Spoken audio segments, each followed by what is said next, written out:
নূর, ডলিউর video কিন্তু আছে। নূর, Dolly Dolly video কিন্তু নিউ ইয়র্কের আকাশে আকাশে ঘুরতেছে। আমি কিন্তু দেখতেছি আকাশে তাকাইলে এই ডলির ভিডিওটা। নুরুল হক নুরু কিছুক্ষণ আগে একটা ভিডিও দেখলাম, বুঝছেন? সে চিল্লায় কইতেছে ওখানে কিয়ামতের আগে বলে বাংলাদেশে নির্বাচন হবে না। এর জন্য ভাই আমরা তো বোঝাই না, আমরা সব বুঝি। তো কাজী যা আপনারা করতেছেন, আপনারা তো বহুত অহংকার, আপনাদের 5 বছর ম্যান্ডেট নিয়ে আসছেন, যা খুশি তাই করবেন। কিয়ামত হলে আপনাদেরকে সরানো যাবে না ভাই। কিয়ামত হওয়ার দরকার নেই, কিয়ামত দরকার নেই। আর 6টা মাস ওয়েট করেন। 2 টাকার ভাড়াইটা ইউটিউবাররা যত কথাই বলুক, আপনারা কেউ লাইক কমেন্ট করবেন না। নুরুল হক নুরু ভাইয়া। প্রতিমন্ত্রী নূর বলতেছে যে সাংবাদিক ইলিয়াসের ভিডিওতে লাইক করবেন না, কমেন্ট করবেন না। পাবলিক সাংবাদিক ইলিয়াসের প্রতিবেদনে একটি কথা বলা হয়েছিল যে ডলির সাথে বিপিনুরের একটি ভিডিও আছে। যখন সাংবাদিক ইলিয়াস তার এই প্রতিবেদনটি ফাঁস করার কথা বলেছিল, তখনই বিপিনুর বলে দিয়েছিল এটা এআই দিয়ে বানানো। এটা এআই দিয়ে বানানো বিপিনুর যখন এটা আগেই বলে দিল, তার মানে স্পষ্ট তার কিছু না কিছু সাংবাদিক ইলিয়াসের কাছে আছে। এবার সেটা প্রমাণিত হলো, সাংবাদিক ইলিয়াসের কাছে ডলির সাথে তার সেই গোপন ভিডিওটি এখনও আছে এবং ইলিয়াস সেটা ফাঁস করবেন বলে ইতিমধ্যে ঘোষণা দিয়েছেন। আর এজন্য বিপিনুরের মাথা খারাপ হয়ে গিয়েছে।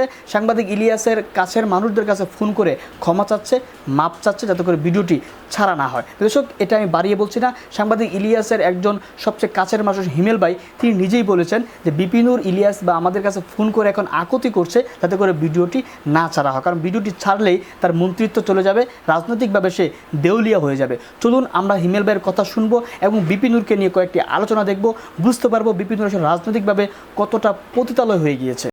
নূর, ডলিউর ভিডিও কিন্তু আছে। নূর, ডলি ডলি ভিডিও কিন্তু নিউ ইয়র্কের আকাশে আকাশে ঘুরতেছে। আমি কিন্তু দেখতেছি আকাশে তাকাইলে এই ডলির ভিডিওটা। বিকাশ নূর, বিকাশ নূর, বিকাশ নূর। হ্যাঁ ইলিয়াস ভাই, আজকে আপনি আমার পায়ে ধরে আমি পড়ে থাকবো। নূর আমারে ফোন দিচ্ছে, আমি আপনার পায়ে ধরি, আপনি ডলের ভিডিওটা ছাইরেন না। দরকার হলে আপনার যত কোটি টাকা লাগে ইলিয়াস ভাই আপনারা দিব ভাই, কিন্তু আপনি ডলির ভিডিও ছাড়বেন না ভাই, প্লিজ ভাই। ও সরি, আমি কি হাসতেছি, কানতেছি না? আরে নাই, সুখের কান্না, মানুষ তো দুঃখে কান্দে, আমি তো সুখে কান্দি রে ভাই। হিমেল হিমেল হিমেল, আমি হিমেল। হ্যাঁ, নূরের রিপ্রেজেন্ট ভাই। প্লিজ ভাই আপনি ছাইরেন না ভাই, প্লিজ প্লিজ ভাই, আপনি ছাইরেন না ভাই, প্রতিমন্ত্রী ভাই, শেষ করে দিয়ে না ভাই। আমি কিন্তু কাঁদতেছি ভাই। নুরুল হক নুরু কিছুক্ষণ আগে একটা ভিডিও দেখলাম, বুঝছেন? সে চিল্লায় কইতেছে ওখানে কিয়ামতের আগে বলে বাংলাদেশে নির্বাচন হবে না। না না, কথাটি ভেবে বলেনি। বলতে হইলো বাংলাদেশে যদি কেয়ামত হয়ে যায় না, বাংলাদেশে যদি কেয়ামত হয়ে যায়, তারপরেও বাংলাদেশে কোনো নির্বাচন হবে না, কারণ তারা হলো ইলেকটেড গভর্নমেন্ট, 5 বছরের জন্য তারা গদ্দিতে বসছে। কেয়ামত হয়ে গেল, তাদেরকে নামানো যাবে না। তো এই কথাটা শোনার পর ভাই গোসাই লাগলো। ক্ষমতা এমন একটা জিনিস, ক্ষমতা যখন কেউ পাওয়া যায় এবং ক্ষমতার স্বাদ যখন কেউ পাওয়া যায়, তখন ভাই বাপ কেউ চিনে না, নিজের বউ কেউ চিনে না, পোলাপান চিনে না, আর রাষ্ট্র তো বহুত দূর কা বাত। হ্যাঁ, আর আমি আপনারা যারা আমজনতা, সাধারণ পাবলিক, বুঝছেন, আমরা যারা আছি তাদের কথা হয় বাদই দিলাম। তো উনি যখন ক্ষমতায় ছিলেন না, তখন ভাবছিলাম উনি ক্ষমতায় গেলে মনে সবকিছু ছিঁড়ে রাড়ি বানায় ফেলবে, বুঝছেন? তো যার ফলে সাধারণ মানুষ কিন্তু ভালোই তাকে সাপোর্ট করতো, বিশেষ করে প্রবাসীরা তাকে ভালো সাপোর্ট করতো। কিন্তু এখন ক্ষমতায় যাওয়ার পর অন্য পলিটিশিয়ানরা, মন্ত্রী এমপিরা যে যে ধরনের ক্রাইমের সাথে ইনভলভ হয়, তো উনিও মোটামুটি এর বাইরে না, মানে ভালোই ক্রাইমের ভিতরে ইনভলভ। ওনার আত্মীয় স্বজন, তারপরে ওনার চাচা ভাতিজা থেকে নিয়ে শুরু করা, এমন কোনো বাদ নাই। ওনার যে বরিশালে যে অঞ্চল থেকে উনি নির্বাচিত হয়েছেন, এবং আপনারা তো জানেন উনি হলো বাংলাদেশের প্রবাসী কল্যাণ মন্ত্রী। তো ওই সুবাদে যা করার অন্য 10 জন যা করে, উনি ব্যতিক্রম না, মানে ভালোই চালিয়ে যেতেছে। তো এইটার উপর বেস করে আমাদের ইলিয়াস ভাইয়া বহুত কষ্টের সাথে একটা ভিডিও বানাইছে। তো সেই ভিডিওতে তার পুরা চিঠা, যেটাকে বলে নাকি কুণ্ডলী, নুরুল হক নুরু পুরো কুণ্ডলী ওইটার ভিতরে দেওয়া আছে। আপনারা যারা দেখেনি সেখানে দেখে আসেন। তো নুরুল হক নুরু ওই ভিডিও দেখার পর স্বভাবত খুব মানে খুব উত্তেজিত হয়ে গিয়া, বুঝছেন, নুরুল খুব উত্তেজিত হয়ে গিয়া। তা এখন সে এগুলোকে মানে কাউন্টার করতে গিয়া নানান জায়গায় এইসব করে বেড়াইতেছে যে ভাই কিয়ামত হয়ে গেল, তাকে সরানো যাবে না। তো ইলিয়াসের যে ভিডিও ছিল সেটা তো আপনাকে সরানোর জন্য না, আপনি ক্রিমিনাল অ্যাক্টিভিটিস, আপনি করাপশন করেন, এগুলি টেগুলি করেন, সে সাক্ষী প্রমাণ দিয়ে তার মতো করে করছে। যদি আপনার সেই ভিডিও জবাব দিতে হয়, সেগুলো জবাব দেন, যেগুলো যে মিথ্যা প্রমাণ করেন, বুঝছেন, সেগুলো তো আপনি করেননি। এখন আপনি চিল্লায় করতেছেন যে কিয়ামত হয়ে গেল, বাংলাদেশ থেকে আমাদেরকে সরানো যাবে না। ভাই এরকম গর্ব এবং অহংকার শেখ হাসিনাও করছিল, আমাদের আপা শেখ হাসিনা করছিল, যে 2041 সাল পর্যন্ত মোটামুটি আমলি কিন্তু কনফার্ম। কিন্তু দেখেন আল্লাহর কি কুদরত, 2022 সালে নির্বাচন হলো, মাত্র 2টা বছর, 2024 সালের 5ই আগস্ট সে চলে গেল। সে কি কোনোদিন ভেবেছিল? ভাবেনি, কারণ এটা হলো কিসমত। আল্লাহ তাআলা যার ভাগ্যে রাখছে সেটাই হবে ভাই, কিয়ামত আসার দরকার নাই। আর আপনি যেগুলো বলতেছেন এগুলো তো ভাই কি বলে, মানে কাফেরদের মতো কথাবার্তা বলতেছেন, বুঝছেন। কিয়ামত হলো আপনাদেরকে সরানো যাবে না ভাই। আল্লাহ তাআলার উপর যদি ভরসা রাখেন, আল্লাহ তাআলার উপর যদি বিশ্বাস করেন, আপনি তো মুসলমান নাম চিহ্ন তো মনে হয়, তাহলে অন্তত এটুকু অন্তত বিশ্বাস করেন যে আল্লাহ যদি ইচ্ছা করে যে কোনো সময় যে কোনো কিছু হতে পারে। যেমন কিছুক্ষণ আগে উদাহরণ দিলাম, 2022 সালে শেখ হাসিনা সরকার গঠন করলো, 2টা বছরও টিকলো না, 2024 সালে তাকে চলে যেতে হলো। আর আপনারা সরকার গঠন করছেন কত, 6 মাস। আর শেখ হাসিনা সরকারের তুলনায় আপনাদের সরকার তো আকাশ পাতাল পার্থক্য। শেখ হাসিনা সরকার যদি হয়ে থাকে একটা হিমালয় পর্বতমালা, আর আপনারা হলেন বাংলাদেশে কেউ কারানো। সিরিয়াস ভাই, আপনারা বাংলাদেশে কেউ কারানো, সেই হিমালয় পর্বতমালাও ঠিকই নেই। এখন তাদের কিসমতে ছিল, আল্লাহ ইশারা হয়েছে, তাদের কিসমতে ছিল, তো যার ফলে তাদের পতন হয়েছে। তো এখন যে এগুলো অহংকার ভেরা কথাবার্তা বলেন, কেয়ামত হয়ে গেল আপনাদেরকে সরানো, যেগুলো ভুল। আর আপনারা যেসব আকাম কুকাম শুরু করছেন, বর্তমান সরকার যেভাবে লড়র বড়র কইরা দিছে পুরা বাংলাদেশ, বুঝছেন, গ্যাস নাই, পানি নাই, বিদ্যুৎ নাই। আরে ভাই, বাংলাদেশে 10 লাখ রিক্সাওয়ালারা তো আপনাদের, বুঝছেন, একটা যদি চান্স পায় না, বাংলাদেশের যে 10 লাখ সিএনজি ওয়ালা রিক্সাওয়ালা আছে, বুঝছেন, এরা যদি একটা সুযোগ পায়, ভাই, মানে সাপ যেভাবে রাস্তায় পিটায় মারে না, সাপ যেভাবে রাস্তায় পিটায় মারে, আপনাদেরকে সেভাবে পিটাবে মানুষ, বুঝছেন, আপনাদেরকে সেভাবে পিটাবে। কারণ যে পরিমাণ লাগামহীন এবং নিয়ন্ত্রণহীন দুর্নীতি, তারপরে অরাজকতা, এই যে আপনারা যে এইগুলো করে যেতেছেন, বুঝছেন, এইগুলো ঠিক না ভাই। সাধারণ মানুষের কষ্ট দিয়ে আর সাধারণ মানুষের পকেটে টাকা এখন আপনাদের পকেটে সব চলে গেছে। যারা বিদ্যুৎ বিল দিত 1500 টাকা, তারা বিদ্যুৎ বিলটা এখন 3000 টাকা, বুঝছেন। এই বাড়তি টাকাগুলো কোথায় যাচ্ছে? এই টাকাগুলো ভাই আপনাদের পকেটেই যাচ্ছে। গত এই 6 মাসে, গত শেখ হাসিনা চলে যাওয়ার গত 2 বছরে এমন কি ঘটলো বাংলাদেশে যে বিদ্যুৎ বিল ডাবল হইতে হইব? এমন কি ঘটলো বাংলাদেশে যে সবকিছুতে হাহাকার তৈরি হলো? এটা হলো সবকিছু হচ্ছে মিসম্যানেজমেন্টের জন্য ভাই। আমরা তো বোঝাই না, আমরা সব বুঝি। তো কাজী যা আপনারা করতেছেন, আপনারা তো বহুত অহংকার আপনাদের। 5 বছর ম্যান্ডেট নিয়ে আসছেন, যা খুশি তাই করবেন। কিয়ামত হলে আপনাদেরকে সরানো যাবে না ভাই। কিয়ামত হওয়ার দরকার নেই, কিয়ামত দরকার নেই। আর 6টা মাস ওয়েট করেন। ওই যে বাংলাদেশের যে সিএনজি ওয়ালা রিক্সার কথা বললাম, এরাই যদি বাংলাদেশের একটা উত্থান ঘটায়, এই সিএনজি ওয়ালা রিক্সার যদি একটা উত্থান ঘটায়, বুঝছেন, তাহলে আপনাদের কাম সারা, বুঝছেন, আপনাদের কাম সারা। যেটা একটু বললাম, আওয়ামী লীগ সরকার ছিল হিমালয় পর্বতমালা, বুঝছেন, তারাও টিকে থাকতে পারেনি। আর আপনি তো ভাই কেউ খেলাটো, রাস্তা যেদের সাপ পিঠায় মারে না, আপনাদের এই অবস্থা, বুঝছেন। নিজেদেরকে সংশোধন করেন, অহংকার ভরা কথাবার্তা থেকে দূরে থাকেন। দেখেন একটা সুযোগ পাইছেন, আল্লাহ তাআলা আপনাদেরকে সুযোগ দিয়েছেন, রাষ্ট্রটা সুন্দরভাবে চালান, করাপশন থেকে দূরে থাকেন, মানুষের ভালোবাসা মন জয় করার চেষ্টা করেন। ভিডিও দেখার জন্য সবাইকে ধন্যবাদ। আসসালামু আলাইকুম। ইলিয়াসের ভিডিওতে কেউ লাইক করবেন না, কমেন্ট করবেন না। পাবলিক কয় তাহলে শেয়ার করব। দেখেন, প্রতিমন্ত্রী নোরা, আপনার প্রতি সম্মান রেখে বলি, সাংবাদিক জনাব ইলিয়াস যদি আপনার সাথে ব্যক্তিগত রেষারেষি থাকে, সেখান থেকে যদি সে আপনার বিরুদ্ধে ভিডিও করে থাকে, ভিডিওর বিষয়গুলো যদি মিথ্যা হয়, ধরে নেন, আপনার কাজ কি হবে? আপনার কারণে এত রাগ, ক্ষোভ, সমালোচনা মানুষের কেন উঠছে? মানুষই তো আপনাকে ভালোবাসতো, প্রবাসীরাই তো আপনাকে ভালোবাসতো, দেশের মানুষই তো আপনাকে ভালোবাসতো। এই মানুষগুলো আপনার বিরুদ্ধে অবস্থান কেন নিচ্ছে? তার কারণ আপনার তাদের প্রত্যাশা অনুযায়ী কাজ করতে পারছেন না। বরং আপনি সাংবাদিক ইলিয়াসের ভিডিও কিংবা তার ব্যাপারে উত্তর না দিয়ে আপনি ওই কাজে মনোনিবেশ করেন, তাহলে সাংবাদিক ইলিয়াস এমনি চুপ হয়ে যাবে।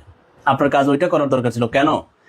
কেন সংযুক্ত আরব আমিরাত কিংবা দুবাইয়ের ভিসা ক্যান্সেল হচ্ছে? সেই মানুষগুলো চোখের জল ফেলছে, তার পরিবারগুলো কান্নাকাটি করছে, তারা জানে না তাদের ভিসা কেন ক্যান্সেল হচ্ছে। সেই সমস্যার সমাধান করেন।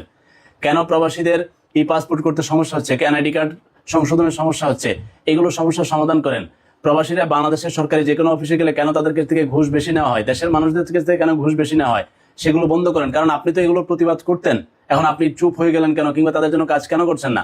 আপনি প্রবাসী অধিকার পরিষদ করে আপনার দলের থেকে আপনিই বলতেন প্রবাসীরা কেন 6 লাখ টাকায় বিদেশ যাবে। আপনি আজকে আল্লাহ আপনাকে সেই জায়গায় নিয়েছে, প্রবাসী কল্যাণ প্রতিমন্ত্রী করছে। প্রবাসীদের জন্য এখন আপনি কি করছেন? না করার কারণে প্রবাসী দেশের মানুষ, প্রবাসীদের পরিবার সব খেপে গেছে। যে কিরে, নূর তো এগুলো নিয়ে চিল্লাইতো, নূর তো এগুলো নিয়ে প্রতিবাদ করতো, নূর কেন মানুষের কাছে জনপ্রিয় হয়েছে, এই অন্যায়গুলোর প্রতিবাদ করছে। তাহলে সে দায়িত্ব পাওয়ার পরে 6 মাসে কি করছে? এখন মানুষ যখন আপনার বিলাসী জীবন দেখে, হেলিকপ্টারে চলাফেরার জীবন দেখে, আপনার এলাকায় আপনার আত্মীয় স্বজনের ফুলে ফেপে ওটা দেখে, আপনার দলের বিভিন্ন কর্মীরা আপনার বিরুদ্ধে যখন ভিডিওতে কথা বলে, এইগুলো দেখে মানুষ খেপে গেছে। তাহলে আপনার কাজ হচ্ছে, ঠিক আছে, আপনার যদি মানুষ মাত্রই ভুল, কিছু ভুল যদি আপনার থেকেই থাকে, এই জায়গা থেকে সরে এসে আপনি জনগণকে বলতে পারেন, ঠিক আছে আমার ভুল ভ্রান্তি, মানুষ তো ভুলের উঠবে না, ঠিক আছে আমি আপনার জন্য কাজ শুরু করলাম। আপনি এটা না করে এখন ইলিয়াসের ভিডিওতে লাইক কমেন্ট করবেন, আর মানুষ আরো বেশি লাইক করে, আরো বেশি কমেন্ট করে, কই কিরে প্রতিমন্ত্রী নূর ইলিয়াসের কেন লাইক কমেন্ট করতে না করলো? যারা ইলিয়াসের ভিডিও দেখতো না, এখন আরেকবার দেখে বরং আপনার কি আরেকবার আপনার সম্পর্কে জানতেছে, ওই 47 মিনিটের ভিডিও দেখতেছে, অতীতের ভিডিও দেখতেছে, আপনার জীবন তামা বানায় ফেলতেছে। যে মানুষ আপনাকে ভালোবাসার সিংহাসনে বসাইছিল, এই মানুষ আপনাকে এখন নামানোর জন্য ব্যস্ত হয়েছে। তাহলে ভুলকে আপনি করলেন না? আপনার কি ভুল নাই? ভুল আছে, মানুষ মাত্র ভুল। আপনি ভুল করেন, অন্য ভুল করে। সাংবাদিক ইলিয়াসের কি ভুল নাই? আছে। আপনারও ভুল আছে, আমারও ভুল আছে, সব ভুলের ঊর্ধ্বে মানুষ না।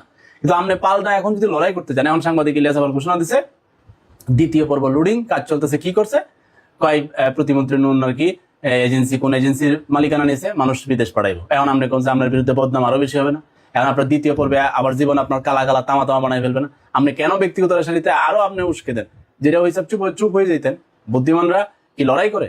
বুদ্ধিমানরা চুপ হয়ে যায়। ঠিক আছে, এখন আপনার এই যে আপনার এই ভাষণ দেওয়ার কারণে এখন ইলিয়াস আরো খেপছে, এখন কইতেছে 2য় পর্ব আসতেছে, মানে আপনার জীবন তো আরো তামা বানাই ফেলবে। প্রবাসীরা তো মানে কই পাইলো? আপনিই তো মানুষের অধিকারের কথা বললেন যে বিদ্যুৎ নাই, গ্যাস নাই, এটা নাই, ওটা নাই, মানুষকে কেন দেয় না? আপনার বিরোধী অবস্থান থাকলেন, আপনি কথাগুলো বলছিলেন, মানুষ আপনাকে ভালোবাসছিল। এবার আপনি জায়গা থেকে সরে গেলেন, আপনার বিলাসী জীবনে চলে গেলেন, আপনার আরামায়েশের জীবনে চলে গেলেন। যারা আপনার দুর্দিনে ছিল, সেই প্রবাসীরা টাকা বাড়াইতো না আপনারে, এখন আপনি তাদের জন্য নাই। এখন মানুষ তো এই কারণে খেপছে। ওর খেপার মধ্যে আবার সাংবাদিক ইলিয়াসের সাথে লাগছেন। এখন ইলিয়াস একটার পর একটা ইলিয়াস ভিডিও সহ প্রমাণ রইতেছে, এখন তো 2য় পর্বে চলতেছে, আর আপনি এর ভিতরে দিয়ে বিন্দায় দিলেন ইলিয়াসের ভিডিওতে লাইক কমেন্ট করবেন না। এখন পাবলিক আরো খেপছে, আরো ভিডিও দেখবাম, আরো শেয়ার করবাম। এখন আপনি কি করবেন? প্রতিমন্ত্রী নূরকে আমার এমপি টাকা দেয়, আমি কি দেখবো না দেখবো এটা আমার ব্যক্তিগত ব্যাপার, কনসে দেই ভাই। তা আপনি এই পেজ কেন বাজাইতেছেন? আপনি চুপ থেকে, আপনি যেহেতু দায়িত্ব পাইছেন, আল্লাহ আপনাকে দায়িত্ব দিচ্ছে, প্রবাসীদের জন্য কিছু করেন, দেশের মানুষের জন্য কিছু করেন।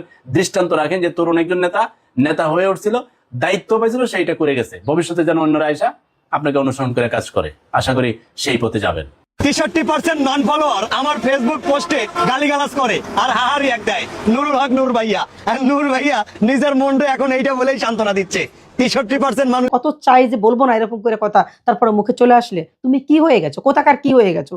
হ্যাঁ, তুমি যে বলো তুমি তারেক রহমানের সে বেশি বুঝো, যে এদেরকে প্রশ্রয় দিলে মাথায় উঠে যাবে। লজ্জা শরম যে তোমাদের থাকতো, তুমি রাশেদ আমতারিকটা, এই আমতারিককে কি না বলছে? 2 কোটি টাকা চাঁদাবাজি, 2 কোটি টাকা মেরে খাইছে, এরে জুতার মালা গলায় দেবে, এরে কেউ সাপোর্ট করলে, এগুলো বলছেন আপনারা জানেন না ভাই বোনেরা? আপনারাই বলবেন আমার কলেজের ভাই বোনেরা মিথ্যা কথা বলছে আপনারই বোন। এই আমতারিকে যে পাশে বসা এখন দেখতেছেন আপনারা, দেখলেন যাকে এ বলে নাই, এখন দেখেন কত নিলজ্জ হইলে তারের কাছে বসাই নিয়ে এখন কথা বলতেছে, তাকে কাছে বসাই এনেছে সে। কি রে ভাই, ক্ষমতায় যাওয়ার জন্য কি এত নিচে নামতে হবে? এতটা নিচে নামতে হবে কেন? কিসের জন্য সেটা শুধু আমার কাছে বলেন, কি প্রয়োজন আছে? এটা নেমে গেছেন, এখন বলে জামাতাটা উগ্রবাদী, জামাত ভালো না, জামাতকে নির্মূল করতে হবে, জামায়াতকে আপনাদের কি করতে হবে? নিবন্ধন বাতিল করে দিতে হবে, তাদেরকে তাড়িয়ে দিতে হবে। তাহলে আপনারা একাই থাকবেন? কি সেই আওয়ামী লীগের আবার নিয়ে আসবেন? তা নিয়ে আসেন, বসে আছেন কেন? আবার ধান খাতে ঘুমাবেন, আবার শাসাগুতা খাবেন, আবার মেরুদণ্ড ভাঙবে, আবার প্রবাসীরা আমরা টাকা দিব, নিয়ে আসেন না কেন? বসে আছেন কেন? সেটাই তারা করবে, সেটাই তারা করবে। তাদের সাথে কখনো পেরে উঠবেন না। সারা জীবন আমি দেখেছি, আমার বড় হওয়ার পর থেকে আমি 2টাই প্রধানমন্ত্রী দেখেছি, শেখ হাসিনা আর এই যে খালেদা জিয়া ম্যাডামকে আমি দেখেছি, এই 2জন, এর বাইরে আমি দেখিনি, আমার মনে নাই যে অন্য কোনো প্রধানমন্ত্রী। আমি কখনোই এরকমের কোনো, ওনাদের মতন এরকমের কোনো প্রধানমন্ত্রী এরকম উগ্রবাদী কথাবার্তা বলা আমি এদেরকে আমি দেখিনি। তাই যে নরম ধরম একটা দল, এই যে বিএনপি, তাহলে আপনারা নিয়ে আসেন, দেখবেন এদেরকে আবার এই 17 বছর রাখছে না, এবার 34 বছর দেখবেন ধান খাতে রাখবে, আর কাউকে পারবে না, কিচ্ছু করতে পারবে না। কিচ্ছু করতে পারবে না। আপনারা যে বলছেন না, যারা বলেন যে জামাত ইসলামকে নিষিদ্ধ করতে হবে, দেখছেন জামাত ইসলাম কি জিনিস বুঝতে পারছেন? জামাত ইসলামকে নিষিদ্ধ করার 2 দিন পর তো নাই হয়ে গেল। নাই হয়ে গেল না, পালাই গেল না, পিছনে যত থেকে লাকিস টাকিস নিয়ে আপায় পালাই গেল। তো জামাত ইসলামকে নিষিদ্ধকালে পরিণতি সেইটাই হবে, সেইটাই হবে। এর কোনো বিপরীত নেই। মালিক একজন আছে, আমার রব আছে, আমার রবের বিচার আছে। আর কারো বিচার থাকার না থাকুক, আমার রবের বিচার হবে। আমি কারো কথায় কারো কারো গরমে কথা বললাম না, শুধু রবের গরমে কথা বললাম। আমার মালিক বিচার করবে সেটার জন্য। কাউকে কেউ ধ্বংস করা যাবে না, ধ্বংস করা যাবে না। কথাটা বললেই বলেন কি জামাত ইসলাম কোনো ইসলামিক দল, জামাত কোনো এটা এটা করে, জামাত কোনো সেটা করে। জামাত কি করছে? জামাত আমাকে দেখাই দেন জামাত কি করছে। আচ্ছা, জামাত চাঁদাবাজি, টেন্ডারবাজি, নেশাখোর যে জামাত না, আমি বলবো না। আপনাদের বিএনপির এক নেতার মুখে শুনেন এই কথাটা, শুনুন তারপর আমি কথা বলতেছি। যত বড় নেতা হোক আমার দলের, তারও কোনো ছাড় নাই। কারণ জামাত তো আর মাদক বিক্রি করে না, মাদক খায় না, আমল একটু অন্দাসও নাই। আমার দলের যদি বিএনপির কোনো যদি নেতৃবৃন্দ থাকেন, তাদের ব্যাপারে আমাদের কোনোদিনও এই ব্যাপারে আমাদের কোনো আরাম ন। মাদক, চুরি, ডাকাতি, সন্ত্রাস, সানাবাজি ফকে আমি চালে আপনার কোনোদিনও আমি টানা যাই না। আল্লাহর হস্তে আজকে থেকে কেউ খাইবেন না, বিক্রি করবেন না। আমরা কিন্তু মাদকের ব্যাপারে আমরা জিরো টলারেন্স, আমাদের সরকার জিরো টলারেন্স। আমাদের যে এমপি সাহেব আবুল খাই বইয়া মাদকের ব্যাপারে কোনো চান নাই। সেহেতু আমার দলের যদি নেতাও হয়, সে যত বড় নেতা হোক আমার দলের, তারও কোনো চান নাই। কারণ জামাত তো আর মাদক বিক্রি করে না, মাদক খায় না, আমল একটু অন্দাসও নাই। আমার দলের যদি বিএনপির কোনো যদি নেতৃবৃন্দ থাকেন, তাদের ব্যাপারে আমাদের কোনোদিনও এই ব্যাপারে আমাদের কোনো আরাম ন। মাদক, চুরি, ডাকাতি, সন্ত্রাস, সানাবাজি ফকে আমি চালে আপনার কোনোদিনও আমি টানা যাই। শুনছেন জামাত তো আর কোনো মাদক বিক্রি করে না, শুনছেন তাদের মুখে, শুনছেন তো। আচ্ছা, এখান থেকে আপনাদের জানি ইমানি শক্তি একটু বেড়ে যায়। আপনারা যারা বলেন আর কি, যারা কিছু মূর্খ যারা বলেন একদম যে এরা তো এই চরিত্রে, এরা ওই চরিত্রে, নামে জামাত কামে এরা কি করছে এখন, ঠিক আছে আপনাদের হয়তো হাজারে আছে 100 লুচ্চা চোট্টা মাগিখোর, ঠিক আছে, এদের হয়তো কোটিতে আছে একজন, এটা হতে পারে। এরা ফেরেস্তা না? এরা কি ফেরেস্তা? আল্লাহ এদের কি ওহী নাজিল করেন এদের প্রতি? হ্যাঁ, এদের হচ্ছে খারাপ থাকতে পারে না? থাকতে পারে তো, সমস্যা কি? হইতেই পারে, অস্বীকার করার কিছু নাই। এখন সেই কোটিতে একজন যদি পেয়ে যান, বাস এরা শেষ হয়ে গেছে। দাড়ি টুপি দেখলে চুলকানি উঠে যায়, হবে না? কারণ নাস্তিক তো দাড়ি টুপি দেখলে চুলকানি তো এমনিই হবে। ফেরাউনের দল তো চুলকানি হবে, এটা স্বাভাবিক। আরে জামায়াত ঠান্ডা মাথায় কাজ করে, তোমাদের মতো না। জামাত তার দলটাকে গুছিয়ে নিয়েছে। আচ্ছা, রুমিন ফারহানা কি বলে? চায় সরকার নির্বিঘ্নে অন্তত আগামী 2-3 বছর দেশ চালাক। এতে তারা ভিতরে ভিতরে কাজ করে যাবে নিজেদের গোছাতে একেবারে। এবং যেহেতু বিএনপি আওয়ামী লীগের মতো বর্জুয়া দল, তারা নিজেদেরকে ওইভাবে গুছাতেও পারে না, ওইভাবে ম্যানেজও করতে পারে না। এই পুরো সুবিধাটা জামাত নেবে, নিয়ে এইবার 77, পরে 177-এ যাবে। এটা হচ্ছে তাদের লক্ষ্য। এবং এখানে আমি কোনো অন্যায় দেখি না, একটা পলিটিক্যাল পার্টির স্ট্র্যাটেজি থাকবেই।